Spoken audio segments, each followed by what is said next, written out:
Letnan Jenderal TNI Anumerta Mas Tirto Darmo Haryono atau MT Haryono adalah salah satu pahlawan revolusi Indonesia yang terbunuh pada peristiwa Gerakan 30 September. Jenderal Bintang 3 ini dimakamkan di Taman Makam Pahlawan Kalibata, Jakarta. MT Haryono lahir di Surabaya tanggal 20 Januari 1924. Sebelumnya memperoleh pendidikan di ELS setingkat sekolah dasar, kemudian diteruskan ke HBS setingkat sekolah menengah umum. Setamat dari HBS, ia sempat masuk ke Ika Daigaku, sekolah kedokteran pada masa pendudukan Jepang di Jakarta, namun tidak sampai tamat. Saat kemerdekaan Republik Indonesia diproklamirkan, ia yang sedang berada di Jakarta segera bergabung dengan pemuda lain untuk berjuang mempertahankan kemerdekaan. Perjuangan itu sekaligus dilanjutkan dengan masuk Tentara Keamanan Rakyat TKR. Awal pengangkatannya, ia memperoleh pangkat mayor. Selama terjadinya perang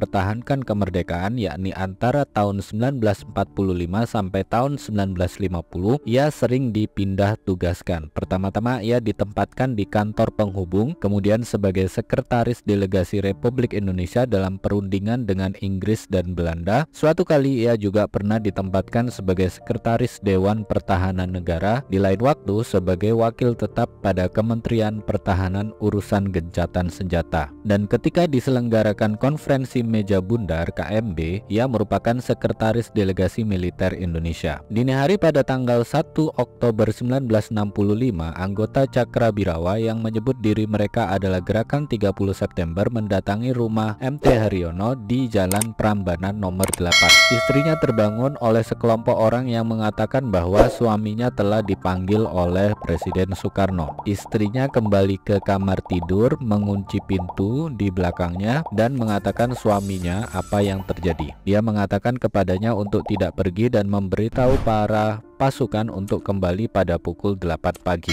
Namun MT Haryono curiga dan mematikan lampu, memberitahu istrinya untuk pindah bersama anak-anak mereka ke kamar sebelah. Cakrabirawa kemudian melepaskan tembakan melalui pintu kamar tidur yang terkunci dan Haryono melompat ke lantai. Ia bersembunyi untuk menunggu penyerang pertama yang masuk ke kamar tidur membawa kertas pembakaran untuk cahaya. Haryono mencoba untuk merebut senjata prajurit namun gagal dan berlari keluar dari pintu dalam kebingungan. Dia ditembak mati oleh ledakan dari senjata, diseret melalui kebun, dan tubuhnya dibawa ke salah satu truk yang sudah menunggu. Tubuhnya dimasukkan ke dalam truk dan dibawa ke Lubang Buaya, markas pemberontak di selatan pinggiran Jakarta. Jenazahnya disembunyikan di sumur bekas bersama dengan mayat para jenderal lainnya. Oke sobat, itu tadi profil dari Letnan Jenderal TNI Anumerta MT Haryono, salah satu korban pada Gerakan 30 September. Semoga bermanfaat.